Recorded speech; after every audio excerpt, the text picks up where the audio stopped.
Hi, I'm Lamin Sise, Head of Sales and Marketing, EJ Investments. And I'm Fatmata, Sales Supervisor, EJ Investments. We are looking forward to seeing you at our stall at this year's trade fair.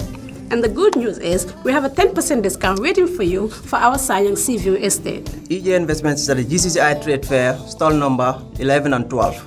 See you guys.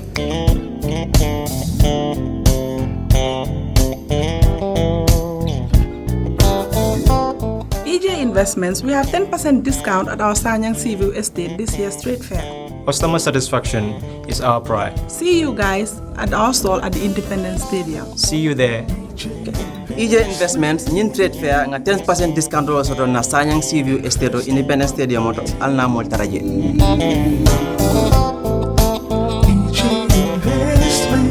EJ Investments. This year's trade fair, we have a 10% discount for you at our Sanyang Seaview Estate. See you there. EJ Investments, ñu ngi leen amal 10% discount ci suñu Sanyang Seaview Estate bi ci trade fair bi. Fekka leen ñu ci stadium bi. EJ Investment, imen jogi 10% discount ka Sanyang Seaview Estate meng ilang habi ang ka stadium. EJ Investments, we are first in property. First in property.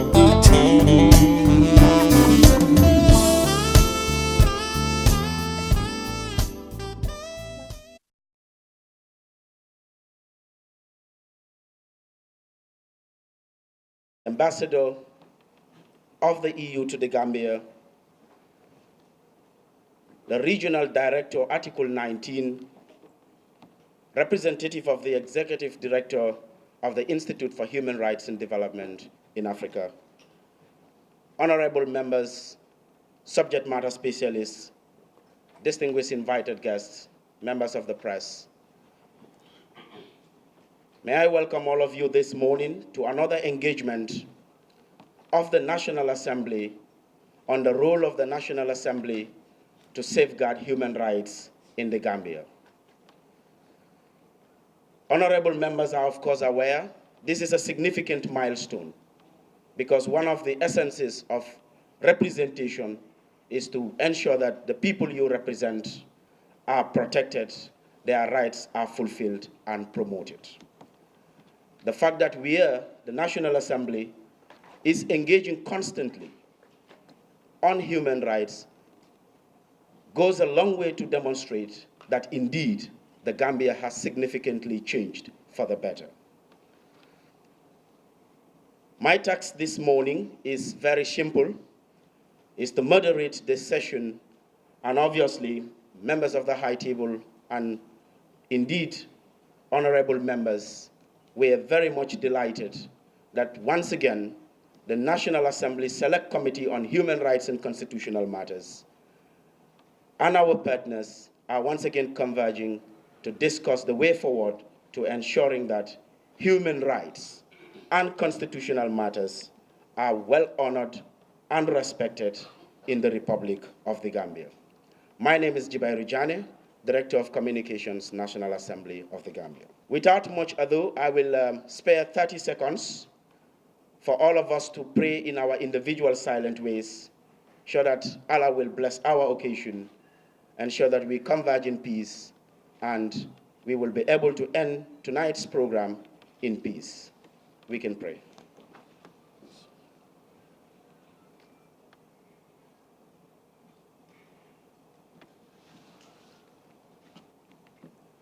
Amen. Okay, I am just being reminded that not only the Select Committee on Human Rights and Constitutional Matters, but the entire National Assembly is present for this morning conference. Honorable members, you are highly welcome.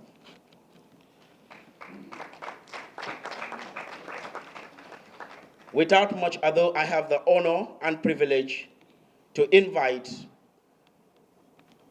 Mrs. Fatou Senghor, Regional Director of Article 19, an institution that has been a very solid partner of the National Assembly in the domain of human rights and constitutionalism. Mrs. Senghor, you are welcome. Article 19 team, I would like to welcome you all to this conference on the role of the Parliament in safeguarding human rights in the Gambia, which will be followed by a training of the Parliamentary Select Committee on Human Rights and Constitutional Matters set up last year. This conference is part of a 2-year project implemented by Article 19 West Africa in partnership with the Institute for Human Rights and Development in Africa, with the support of the European Union, to strengthen human rights standards in the Gambia. Article 19 has established in 2017 formal relationship with the newly elected National Assembly then of the Gambia, and subsequently signs an MOU in 2018 to ensure that this project is coordinated well and implemented in coordination with the beneficiaries that are the National Assembly members, but particularly the Select Committee on Human Rights and Constitutional Matters. I would like to reiterate our commitment to support the newly established and first ever Parliamentary Select Committee on Human Rights and Constitutional Matters to better assist the government in implementation of its human rights obligation. The widespread use of parliamentary committees in a number of jurisdictions has emerged as a creative way for parliaments to perform their basic functions. In a number of parliaments, bills, resolutions, and matters on specific issues are referred to specific committees for analysis, in-depth scrutiny, and recommendations before they reach the wider membership for further debate. The role of the executive and the legislature is therefore to complement each other. The executive must govern, while the legislature asserts its role as representative of the people by acting as an overseer of the executive. Thus, the use of the committee system to scrutinize and investigate whether the executive or its authorized agency have acted properly in the implementation of public policies and programs is crucial. The role of the committees are also to provide the public, civil society organizations, and other stakeholders with the opportunity to access and make representation to the National Assembly on certain matters.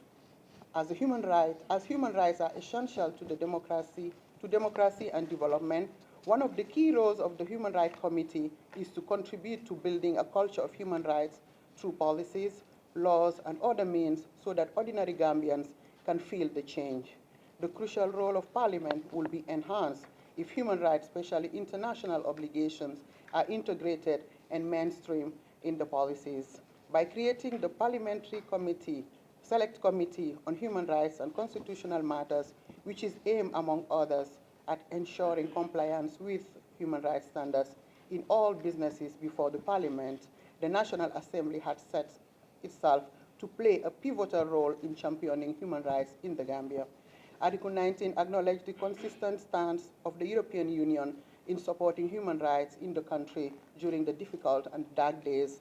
We also would like to thank our implementing partner, the Institute for Human Rights, for its support and cooperation. Article 19 wishes to officially take this opportunity to congratulate the National Assembly on its success in establishing last year the Select Committee on Human Rights and Constitutional Matters, and further anticipate that the following training for the select members, after this conference will enable them to be more familiar with their mandate that, among others, play a central role in enhancing human rights compliance legislation, and also to ensure that they play a pivotal role in supporting the government to accelerate the reform that will strengthen the human rights framework, particularly also to ensure that media laws, that is very dear to our heart, and access to information legislation is enacted in the Gambia. I thank you very much. Thank you very much, Mrs. Fatou, and indeed, the establishment of the Human Rights Committee by the National Assembly is an indication to the Gambian people and the world at large that democracy is indeed finally in the Gambia. Once again, thank you. I now take the pleasure in inviting the representative of the Executive Director of the Institute for Human Rights and Development in Africa, Mrs. Jai. National Assembly, the representative of the African Union, His Excellency, the European Union Ambassador to the Gambia, the West Africa Regional Director of Article 19, honorable members of Parliament, ladies and gentlemen.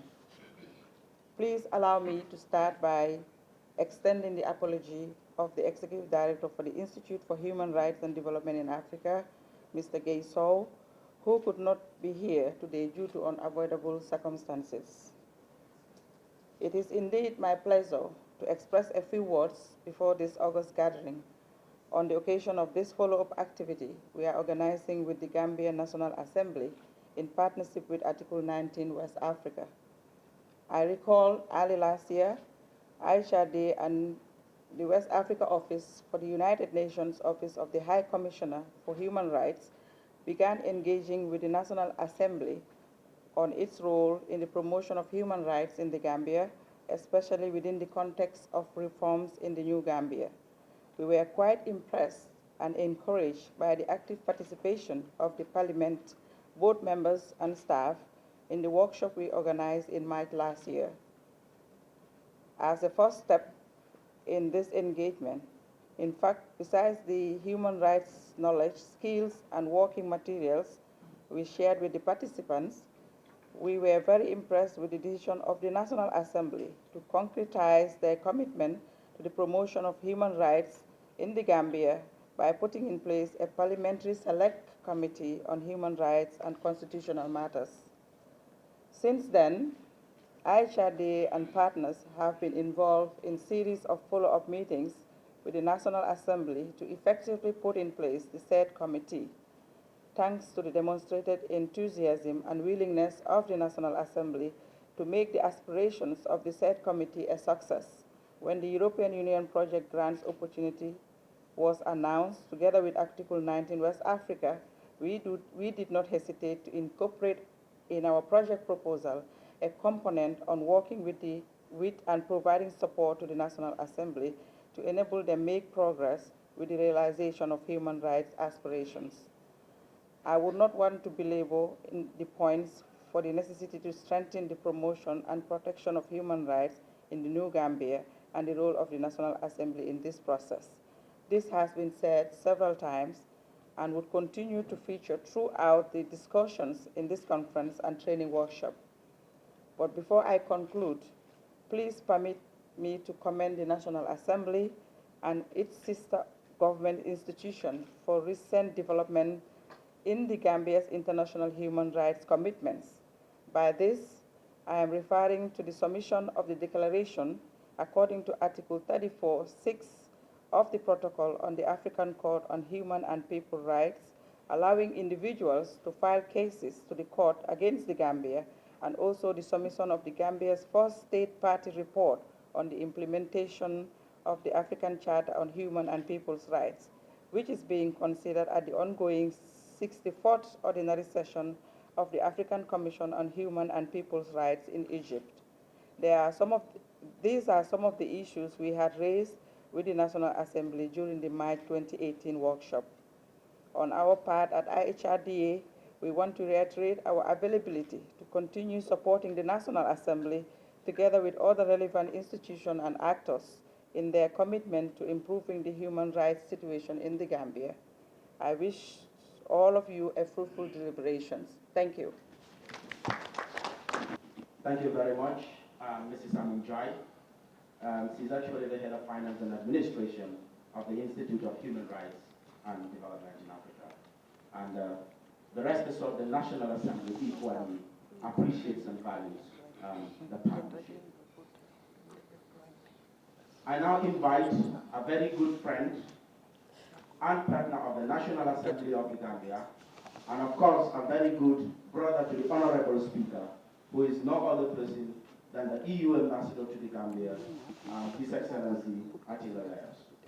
Honorable Speaker of the National Assembly, Honorable Members of the National Assembly,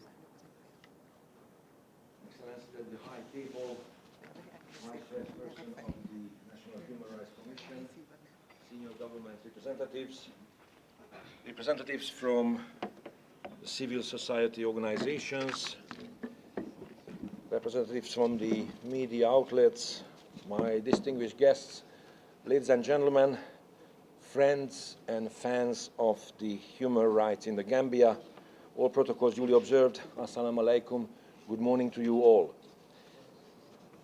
It is indeed a pleasure for me to take part in this conference on the role of Parliament, which will be followed by a training for the members of the Select Committee on Human Rights and Constitutional Matters of the Gambia's National Assembly. The European Union provided funding to Article 19 and its partners to strengthen human rights during the transition in the Gambia. A key component of the project is geared towards assisting the National Assembly to set up a Committee on Human Rights and Constitutional Matters to focus and prioritize the promotion and protection of human rights in this honorable institution and in the country as a whole. This project is in response to the many human rights violations that occurred during the 22-year regime of the former autocratic president. The National Assembly, being the country's highest legislative institution, has suffered many interferences over the past decades when total disregard for the rule of law and gross violations of human rights was the order of the day in the Gambia. It has contributed in entrenching and legitimizing the repression by enacting unjust laws that negated human rights. In the years since then, the Gambia has charted its own course through an extraordinary democratic transformation, from the rule of an iron fist to the rule of the people. The world has watched with hope and admiration as Gambians embraced the peaceful transfer of power. And just as your democracy is symbolized by your elected president, National Assembly members, local mayors, your democracy needs to be sustained and fortified by its checks and balances. A dynamic civil society, political parties and unions, a vibrant media, and a strong National Assembly who need to ensure that in the Gambia there will be no turning back from democracy. We join in the TRC's principle, never again. We believe that this Parliament has a unique opportunity to breathe life into Gambia's newly found democracy. The challenge taken up by the National Assembly members and the National Assembly as an institution to prioritize human rights demonstrates commitment, and the European Union is proud to be able to accompany the Gambia, particularly the National Assembly, in this noble journey. Indeed, human rights are the cornerstone of democracy and to achieving sustainable development everywhere, thus in the Gambia too. And here there is much to amend and adopt in this regard as far as the legal instruments inherited from the past regime are concerned, as well as the obligations from international treaties and standards to be introduced in the Gambian legislation are concerned. When tackling this backlog, one shall remember what Martin Luther King once said: a right delayed is a right denied. By putting human rights issues at the center of parliamentary agenda, we hope that there will be a restoration of citizens' trust in the oversight role of Parliament in safeguarding human rights. I welcome the establishment of the Select Committee on Human Rights and Constitutional Matters, which inclusive membership from the different political parties presented in the National Assembly. To the parliamentarians here present, I am not afraid to say, you are the most important people here. You and the people you represent. You and your vote. Look, Gambians will always have disagreements on policies. This is a small country, but a full-blooded and strong-willed one. People have different points of view. Of course, democracy is messy sometimes. Not everyone likes the results of every election. You go through your ups and downs, but the journey is worthwhile, and it goes beyond casting a ballot. It takes strong institutions to check the power, the concentration of power. It takes a free press and an independent justice system to root out abuses and excess and to insist on accountability. It takes open society and active citizens to reject inequality and injustice. It takes a National Assembly with a vision that doesn't shy away from its moral duty. These are the forces that will propel the Gambia forward. And it will require a refusal to tolerate the corruption that stands in the way of opportunity. It requires a commitment to transparency that gives every Gambian a stake in their government, and a firm belief that the freedom of Gambians, that Gambians have fought for, is what holds this great nation together. The European Union is certainly delighted to continue working with Article 19 and its partners, the National Assembly, the Government of Gambia, and the country as a whole, all those who work tirelessly to support human rights and the democratic process in the Gambia. I wish you good luck with the event today, and I thank you for your attention. Thank you very much, Your Excellency, for those words of courage and encouragement. Without wasting much time, I now have the honor and privilege to call on the Speaker of the National Assembly to declare this conference on the role of the National Assembly in safeguarding human rights in the Gambia officially open. Honorable Speaker.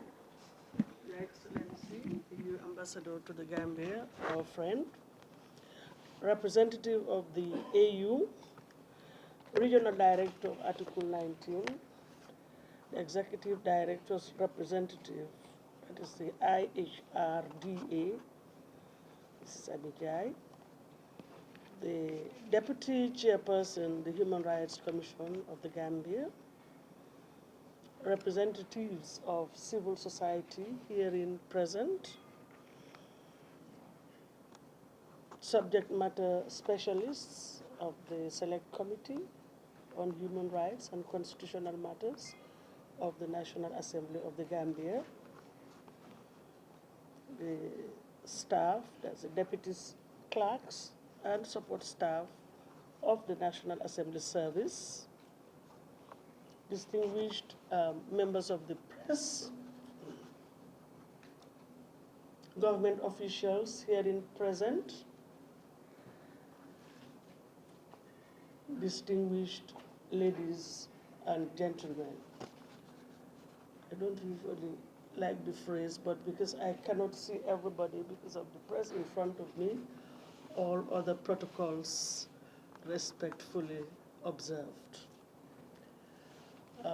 Good morning once more to everybody, and you're welcome to this convergence. Honorable members will recall that the project Strengthening Human Rights Standards, Support to Parliamentary Select Committee on Human Rights, Gambia Federation of People with Disability, and Association to the Victims of Torture during the Transition, funded by the EU and supported by Article 19, as well as the Institute for Human Rights and Development in Africa, was launched in November last year. If I remember specifically, it was launched at the Atlantic Hotel. I am therefore very delighted that the Select Committee on Human Rights and Constitutional Matters of the National Assembly has once more converged with our traditional partners to discuss and build the capacity of the Select Committee and the National Assembly members on the role of the National Assembly in safeguarding human rights in the Gambia. We will all recall that after the launching and subsequent, in fact, before the launching, the first convergence was with the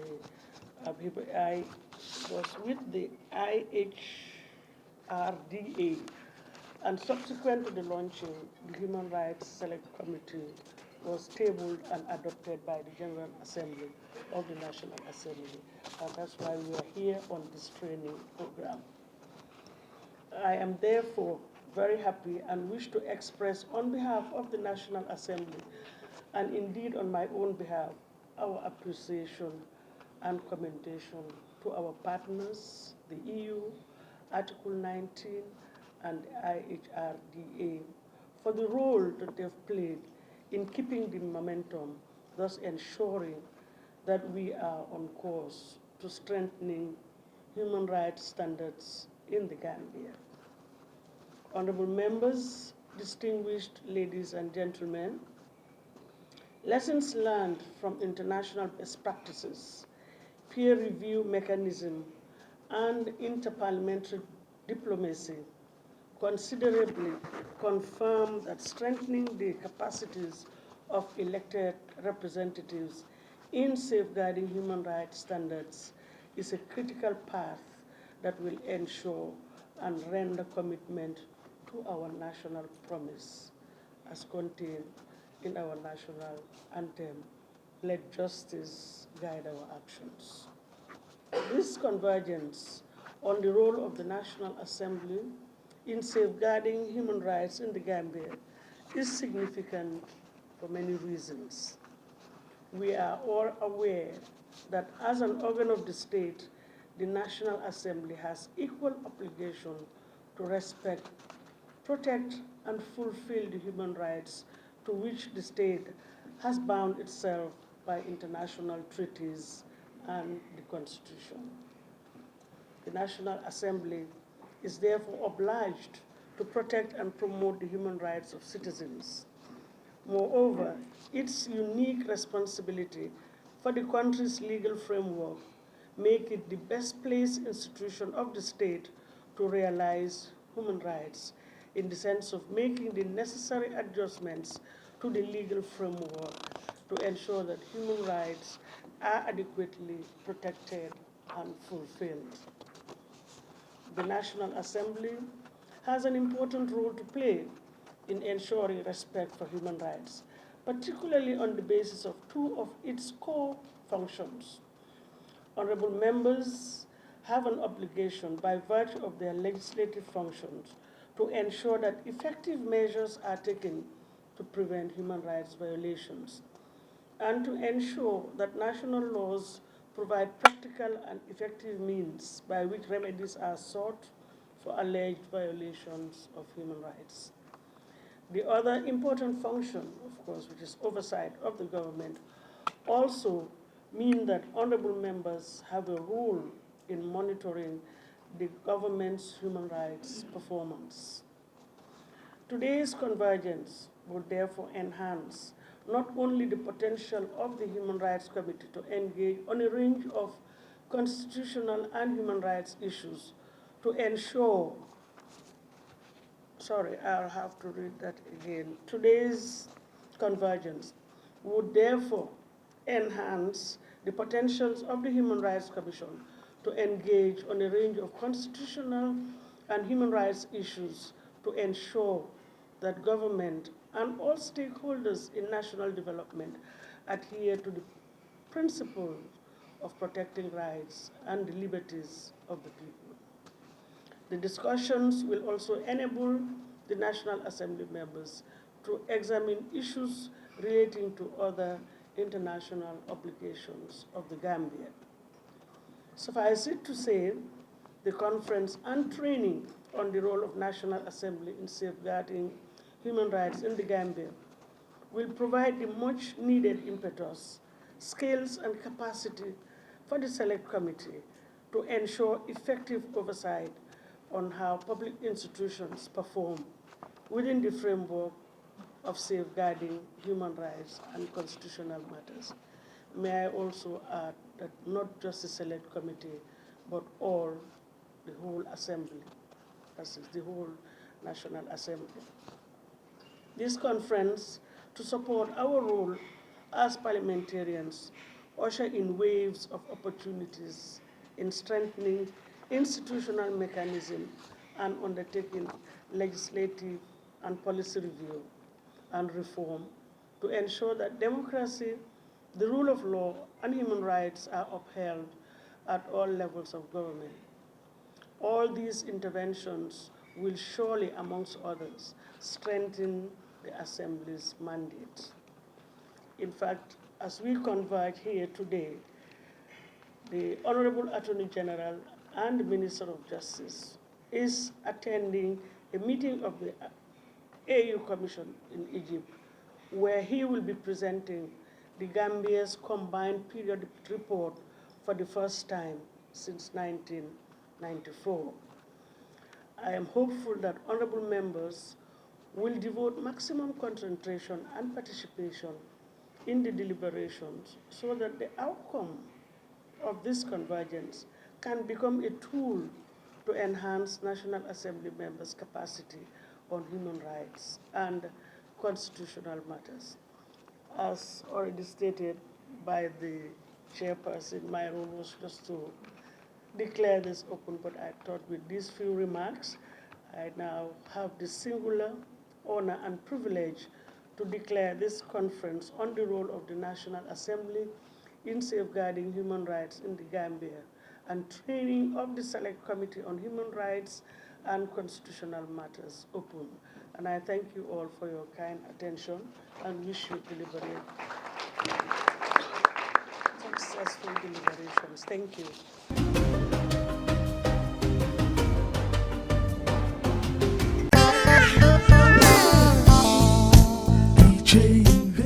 Hi, I'm Lamin Sise, Head of Sales and Marketing, EJ Investments. And I'm Fatmata, Sales Supervisor, EJ Investments. We are looking forward to seeing you at our stall at this year's trade fair.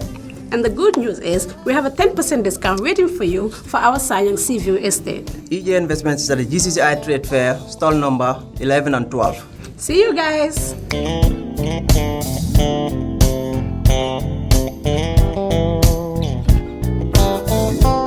EJ Investments, we have 10% discount at our Sanyang Seaview Estate this year's trade fair. Customer satisfaction is our pride. See you guys at our stall at the Independence Stadium. See you there. EJ Investments, nyin trade fair, nga 10% discount also to na Sanyang Seaview Estate o Independence Stadium moto alna mol taraje.